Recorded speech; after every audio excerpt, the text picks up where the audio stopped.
모은다고 모으는데 전부 빠져나갑니다. 가진 돈은 3천만 원 뿐이고요. 집주인이 월세를 5%만 올릴 거라 생각했는데 제 생각보다 주거비가 더 많이 나가게 됐어요. 차라리 내 집이라면 돈이라도 안 아까울 텐데 어느 세월에 모아 내 집 마련하겠나.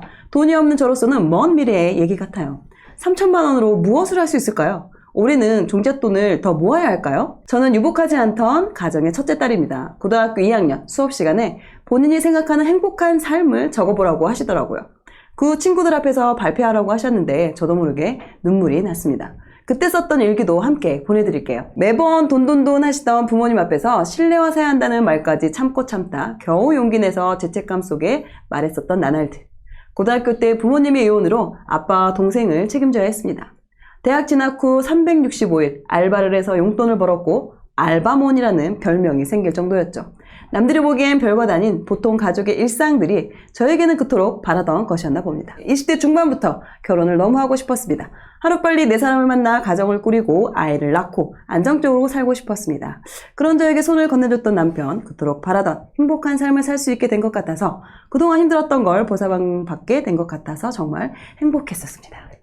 하지만 저는 지금 싱글맘입니다. 저에게 약속하고 언급했던 남편의 모든 것들이 거짓이었던 걸 알게 된 후 세상이 무너지는 것 같았습니다. 앞으로의 나와 아들의 인생은 어떻게 헤쳐나가야 할까 매일을 울며 죽고 싶다는 생각뿐이었습니다. 매일 밤 자는 아이를 안고 울었습니다. 단 한 번도 결혼해서 아이를 혼자 낳고 혼자 키울 거라고 생각해 본 적이 없어서일까요? 아빠의 사랑을 받지 못한 아이가 가여워서 매일 울었습니다. 이 모든 상황들을 어디에 얘기할 데가 없었습니다. 저한테는 죽일로 믿지만 아이에게는 또 아빠 아이니까요. 하루를 1초 단위로 쪼개서 지내다 보니 슬퍼할 시간이 없어졌습니다. 돈도 시간이 있어야 쓰고 눈물도 흘릴 시간이 있어야 쓰는 것 같아요. 아침에 일어나 아이 등원시키고 출퇴근하자마자 하원시켜 집에 오면 7시 먹이고 씻기고 나면 자야 할 시간. 아기가 태어난 순간부터 지금까지 저는 혼자 육아하고 있는 싱글맘이지만 그래도 저는 행복합니다. 네, 이 아이가 없었다면 지금의 저는 없을 거예요. 네, 저의 행복이자 에너지의 근원은 바로 저의 아들입니다. 부동산에 대해 조언해주는 사람이 없었고 똑똑하거나 돈 많은 사람들만 할 수 있는 일이라고 생각을 했는데 월부 유튜브를 보며 희망을 보았습니다. 저희 소중한 아들에게는 자본주의에 대해 조언을 해줄 수 있는 부모가 되고 싶습니다. 용기를 내 구해줘요의 사연을 보내봅니다. 네, 이렇게 보내주셨고요. 지금 이분의 가장 큰 고민은 정말 아끼면서 지내고 있는데 지출의 50% 이상이 주거비이다 보니 좀 분에 넘치는 곳에 살고 있는 것 같습니다. 새로운 곳으로 전세로 알아보는 게 맞을까요? 아니면 그냥 월세로 알아보는 게 맞을까요? 지금 현재 이분의 재무 상황을 살펴보면은요, 9,500만 원, 1억이 좀 안 되는, 보유현금 합치면 1억 조금 넘네요. 네. 전 남편한테 양육비로 한 110만 원 정도 받고 있는 것 같습니다. 그리고 본인의 월급 합쳐서 520만 원 정도가 월 소득으로 잡히고 있고요. 대출이자는 8만 원인데, 와우, 월세가 143만 원이에요. 맞아요. 엄청나게 많죠. 네. 그러다 보니까 고정지출 자체가 상당히 높죠. 200만 원이 넘어가니까요. 거기다 생활비 더하면은 310만 원, 거의 320만 원가량 지출을 하고 계시고, 대출 원금, 뭐 이렇게 저축하시면 한 200만 원 정도 대출 원금도 갚고 적금도 하고 계시는 것 같습니다. 요게 아까 그 사연에서 말씀하셨던 고등학교 때 그 본인이 생각하는 행복한 삶은 무엇이냐라는 그 주제에 맞춰 썼던 글인가 봐요. 아침에 일어났을 때 음악을 틀어놓고 오늘 하루를 준비할 수 있는 것. 온 가족이 아침에 일어나 화기애애하게 아침 식사를 하는 것. 생활하는데 어려움이 없을 정도의 자금을 벌 수 있는 것. 어떻게 보면은 그렇게 어려운 그런 건 아니에요. 큰 노력이 필요한 그런 건 아닌데 어떻게 보면 일상적인 그런 가정의 이야기가 나의 행복한 삶은 이런 삶이다라고 바라는 차원에서 저런 글을 좀 쓰신 것 같습니다. 이분 같은 경우에 30대시고요. 3살 된 아이를 키우고 있는 그 싱글맘이세요. 특이할 거는 이제 그 300의 지출 중에서 거의 50%가 이제 월세다. 사실 그걸 제외하면 150으로 생활을 하시는 거니까 되게 저축을 많이 하신다고 볼 수 있겠죠. 또 이분 자산 같은 경우에는 한 1억이 조금에 넘는 상황이고 여기서 3천만 원 정도가 이제 흔하게 말하는 종잣돈이라는 그 개념으로 알고 계신 것 같아요. 그래서 이분이 궁금하신 게 아까 뭐 전월세 이런 것도 물어보셨는데 주거에 대한 부분. 네, 주거에 대한 부분. 네, 이게 가장 궁금하신 상황이고 이분에게 솔루션을 드릴 지역에 대해서 아주 간단하게 지역 분석을 하려고 하고요. 오늘은 지역은 아니고요. 지하철 특집이랄까요? 7호선 7호선 특집. 7호선은 강남을 생각보다 관통하는 네, 좋은 노선이에요. 좋은 노선이에요, 상당히. 그래서 크게 보면은 서쪽에 있는 이제 부천, 인천이죠. 인천 서구부터 시작해가지고 이 부천을 쭉 지나서 광명을 지나서 동작까지 지나서 여기 이수 지나고 여기 고터, 강남까지 고터. 고터를 빠뜨렸네. 우리 반포님을 빠뜨렸네요. 고터. 고터를 지나고 그 다음에 이제 강남까지 이르릅니다. 그 다음에 쭉 올라가는 위로, 이 위로 지역을 네. 제가 오늘 설명해 드리려고 합니다. 청담에서 시작을 하죠. 여기가 이제 업무지구잖아요. 삼성역도 바로 옆에 있고 사실 여기에도 굉장히 많죠, 회사. 회사가 굉장히 많기 때문에 사실 7호선을 통해서 활동을 하시는 분들도 굉장히 많습니다, 사실. 그래서 이 청담에서 쭉 이렇게 올라가면 한강을 건넙니다. 자양동이 나오죠. 자양동이 생각보다 여러분들 인지도는 높지 않은데 굉장히 좋은 지역 중에 하나입니다. 특징이 되게 여기 작은 아파트들이 많아요. 100세, 200세대에서 조각난. 조각나이들이죠. 쭉 다시 올라가면 어린이대공원이에요. 사실 이 지역은 딱히 아파트가 많진 않습니다. 대부분 이 짜글이라고 우리 흔하게 말하는 지역인데 여기 대부분 빌라의 지역이고요. 주택이죠. 네. 주택. 이쪽으로 이렇게 쭉 올라가면 여기도 아파트가 많진 않아요. 그러다가 한 용마산 정도 가면은 이제 이쪽에 아파트들이 조금씩 나옵니다. 보이네. 그리고 여기서 서쪽이 동대문구예요. 그래서 여기가 중랑천이 흐르고 여기에는 약간의 신축과 구축이 모여 있고요. 여기 신축입니다. 5억에서 한 9억 정도 사이를 왔다 갔다 하고 있어요. 그리고 이 친구가 중랑구의 대장 아파트인 사가정, 사가정. 아이파크입니다. 여기 보면은 상당히 아파트가 웅장해요. 굉장히 딱 일부러 날씨 좋은 날 다 찍었나? 그러게. 화창한 날? 그리고 이렇게 쭉 올라가면 이제 여기서부터 중랑구의 대표적인 택지인 신내 택지가 있고요. 여기는 대부분 구축 지역입니다. 저기도 깔끔해. 여기는 또 괜찮아요. 여기 좀 지역이. 아, 저거 아직도 있네. 저 정육점. 여기서 제일 저게 건물이 좀 삐뚤하게 생겼어. 맞아요. 내가 그 기억나. 저거 몇 년 전에도 있어. 근데 여기에 이런 게 되게 많잖아요. 이런 게 한 3, 4 정도 건물이 있어요. 건물인지 가건물인지 모르겠더라고. 맞아, 있어. 근데 계속 있어요, 근데. 여기는 좀 비교적 연식이 2000년대 여기 태형이나 건형 이런 게 있고요. 이런 식으로 이렇게 쭉 올라가다 보면은 여기가 이제 태능입구가 나오고 노원구입니다. 노원구. 여기서 아파트가 꽤 모여 있어요. 그리고 이런 상권들이 꽤 있어서 생각보다 사람들이 또 살만한 가성비 지역이다라고 볼 수 있고요. 대학교에 있어가지고. 중계 하계가 펼쳐집니다. 그렇게 해서 쭉 올라가면 수락산까지. 이거 설명을 왜 드리냐면 이번 사연의 배경이 되는 곳이 여기고요. 한번 좋습니다. 간략하게 훑었습니다. 네, 안녕하세요. 네, 안녕하세요. 네, 새우폭입니다. 가장 지금 고민되시는 게 어떤 거세요? 주거비가 너무 많이 나가고 있다는 게 제일 고민이어서 네. 지금 이사를 좀 하려고 하거든요. 사실은 지금 좀 직장 근처에서 아이랑 이제 그 출퇴근을 하려고 하다 보니 걸어서 왔다 갔다 하려고 교통비라도 좀 아끼려고 여기를 옮겼다가 지금 너무 이제 이게 과지출인 것 같아서 이사를 하려고 하는데 제가 지금 계산해 봤을 때는 전세자금 대출 받는 게 월세로 가는 것보단 좀 이자가 저렴한 것 같아서 전세로 가야 되나 고민하고 있는 와중에 전세가 또 이렇게 돈 깔고 앉아있는 거라고 얼핏 또 공부하다 보니 들은 게 있어가지고 네. 제가 이거 왜 여쭤봤냐면 제가 이 사연을 선정한 이유가 사실상 이제 외벌이신 분들이 어떻게 어느 스텝으로 해서 지금 내 집 마련을 할 수 있을까를 알려드리기 위함이거든요. 네. 근데 지금 우리 노랑꾼님도 기본적으로 지금 전월세만을 보시니까 저는 지금 지출하는 이 정도 월세 비용이라고 한다면 저는 충분히 내 집 마련을 할 수 있는 상황이라고 보거든요. 그래요? 네. 왜냐면 이 월세 143이라는 금액을 주담대로 받았을 때 이게 어느 정도 금액이실 것 같아요? 한 2억 중반?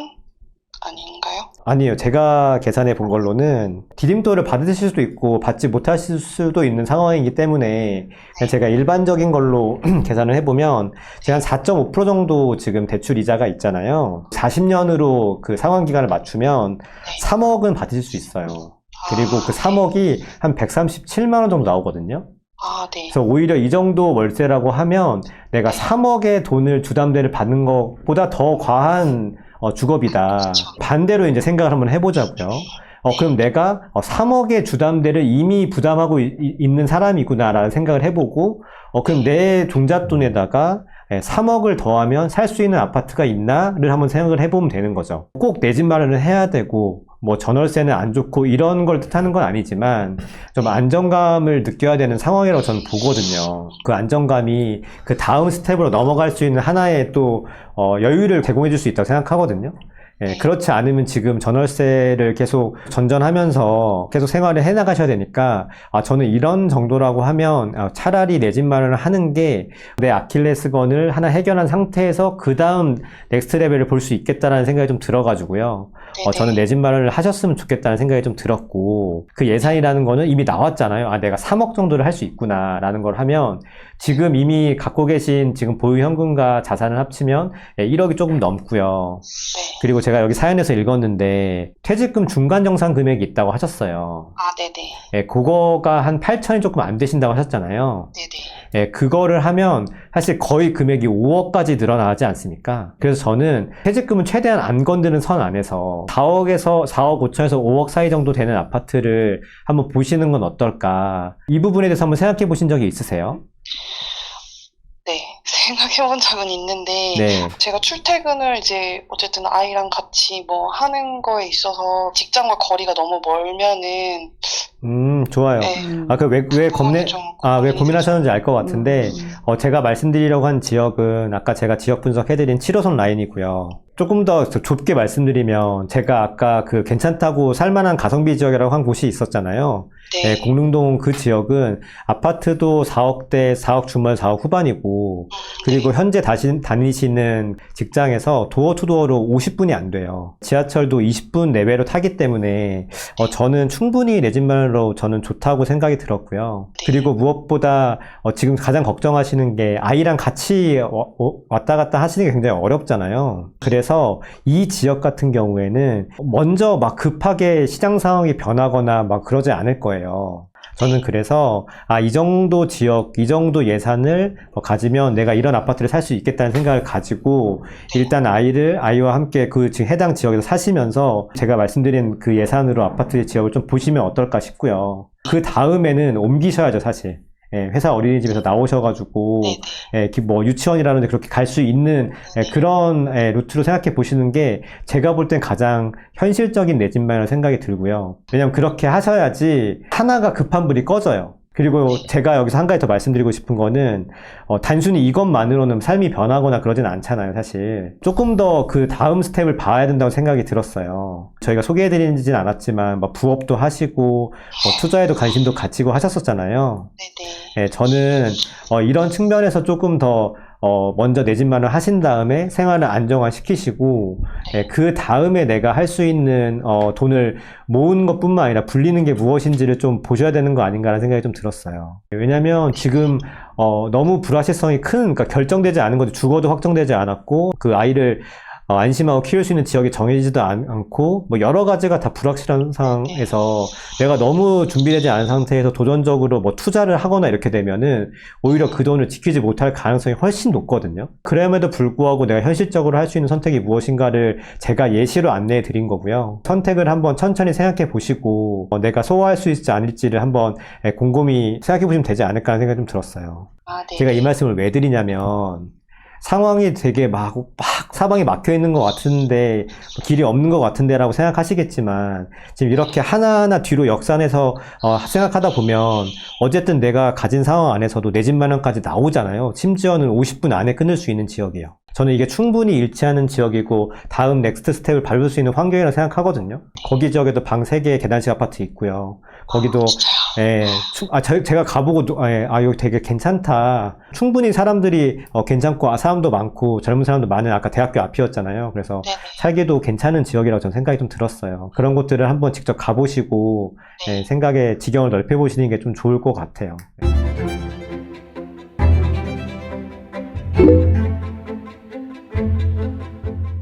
그 아이가 몇 살이에요? 만 4세 안 됐어요. 45개월? 네. 예쁘겠다. 그죠? 너무 예뻐요. 그죠? 그 혹시 아이를 얼마나 데리고 출퇴근을 할 생각이세요? 제가 알아보는 데마다 다 이렇게 좀 티오가 꽉 차가지고 어떻게 옮길 수가 없는 상황이어서 네. 그래서 그냥 이제 계속 회사 어린이집을 보내고 있는 상황이거든요. 네. 근데 회사 어린이집이 좋잖아요, 사실.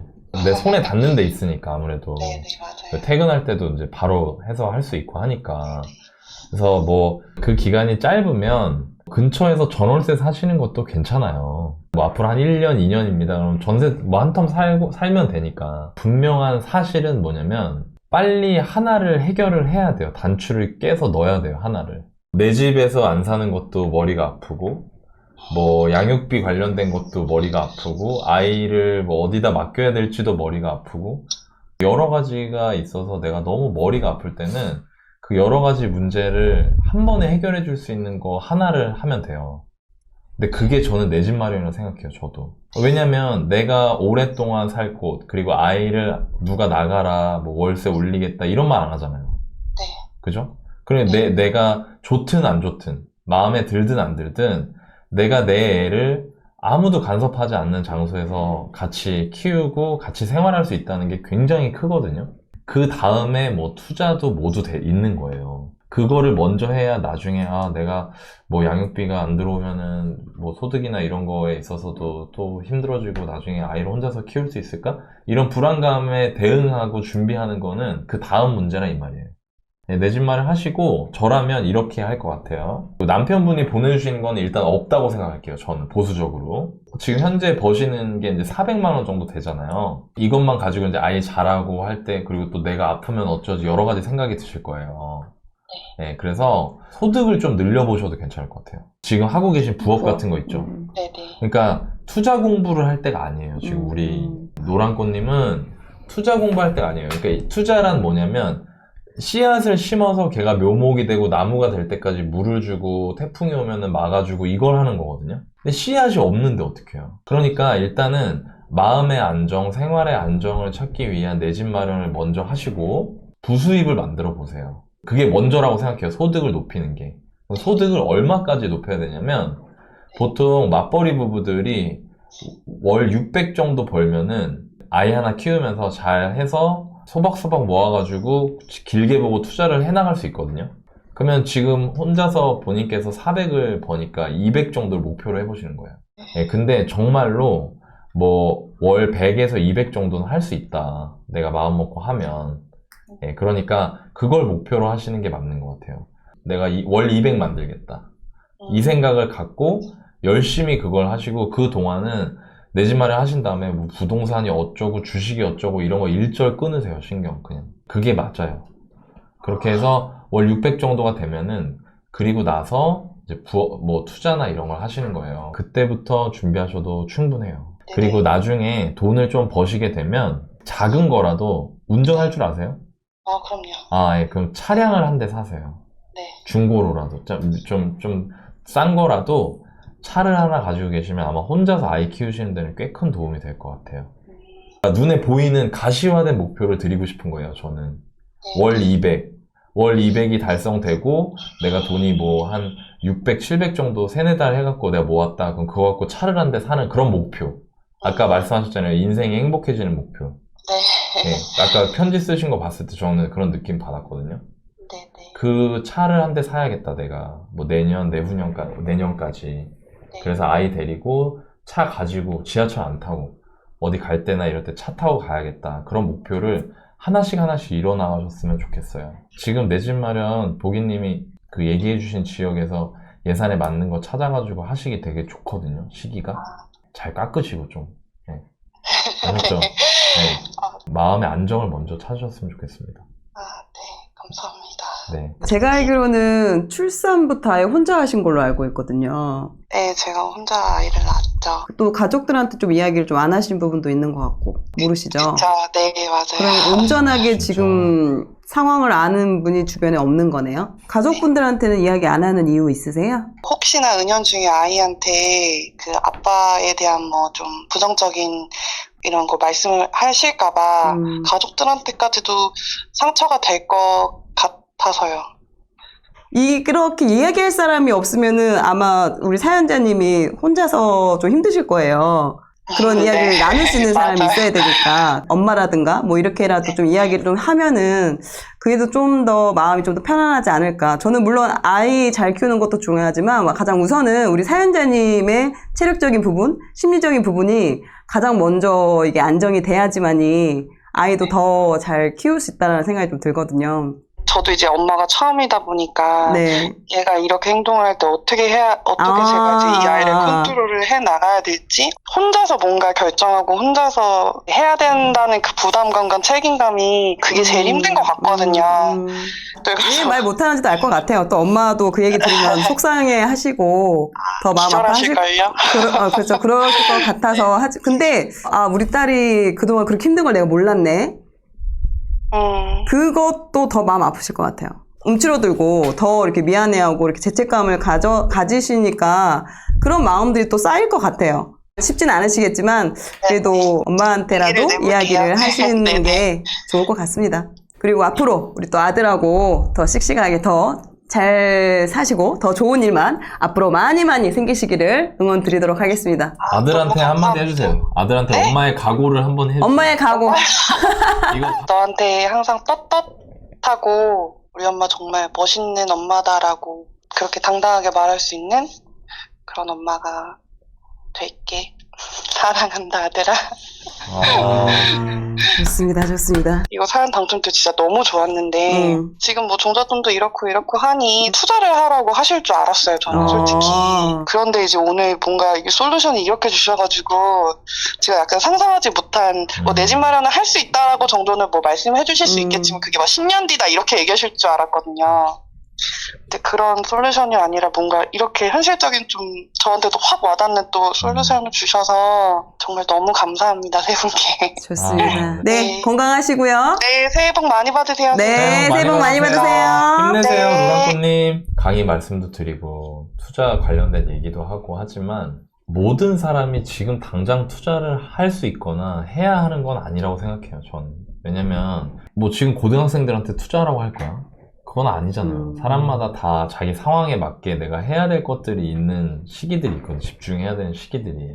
어떤 사람은 일을 열심히 해야 되는 시기가 있고요. 어떤 사람은 돈을 열심히 벌어야 되는 시기가 있고 어떤 사람은 번 돈을 좋은 곳으로 보내야 하는데 집중해야 하는 시기가 있고 맞아. 어떤 사람은 욕심을 멈춰야 되는 시기가 있고 사람마다 다른 것 같아요. 저희가 이 콘텐츠가 여러분들이 보시면서 나는 지금 뭐를 해나가야 하는 순간일까, 시기일까 이런 것들을 한번 스스로 점검해 보실 수 있는 계기가 됐으면 좋겠습니다. 안녕하세요. 40대 워킹맘 투자자 신나는 세상입니다. 워킹맘이고 아이들이 있어서 투자를 못한다고 생각하시는 분들이 요즘에 많이 있으시더라고요. 근데 저도 처음에는 못한다고 생각했어요. 저 아이들을 위해서 내가 하는 건데 잘못 생각하고 있었구나 이렇게 생각하고 우리가 더 나은 삶을 살기 위해서 지금 이렇게 지내는 거야 이런 거를 좀 지속적으로 얘기해 주다 보니까 엄마가 이렇게 하는 거에 대해서 되게 지지를 많이 해주고 있고 열반스쿨 기초반 강의를 들으면서 처음에 충격 먹었던 건 우리가 자본주의에 살고 있는 줄 알았는데 저 자신은 근로주의에 살고 있다는 거였어요. 그냥 나이 먹으면 부동산 건물도 좀 있고 뭐 이럴 줄 알았는데 전혀 그런 게 아니었고 열반스쿨 기초반을 듣고 1년 뒤에 첫 투자를 했는데 제가 3천만 원의 수익이 났거든요. 그래서 그 3천만 원은 단순한 3천만 원이 아니고 자본주의를 알고 나서 정말 자산으로 번 그 3천만 원이 됐다. 그것에 의미가 있을 것 같습니다. 그래서 열반스쿨 기초반은 그냥 부동산 투자를 넘어서 제 인생을 다시 설계해준 그런 강의인 것 같아요. 나이가 먹고 크면서 나는 안 될 거야 했던 것들을 다시 꿈꿀 수 있게 해줬고 지금 뭐 당장 투자를 못한다고 해서 망설이시는 분들도 굉장히 많으신 걸로 알고 있는데 투자를 배우고 싶은데 체계적으로 어떻게 해야 될지 모르는 분들이 좀 들었으면 좋겠고 실행해서 성공하고 싶은 사람이 있으시다면 저는 열반스쿨 기초반을 꼭 반드시 들어보셨으면 좋겠어요.